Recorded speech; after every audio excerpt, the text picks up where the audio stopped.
السلام علیکم ورحمۃ اللہ وبرکاتہ۔ امید ہے کہ میرے تمام احباب خیر و عافیت سے ہوں گے۔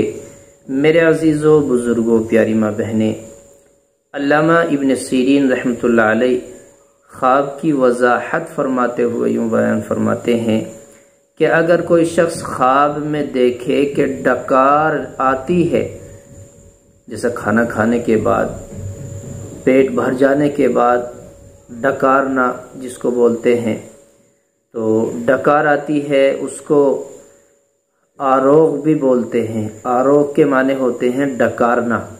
تو علامہ ابن سیرین رحمۃ اللہ علیہ نے فرمایا کہ اگر کسی شخص نے خواب میں ڈکار آتے دیکھا تو دلیل اس بات کی ہے کہ جس سے اس کو حرمت ہوگی، اس سے اسے حرمت ہوگی۔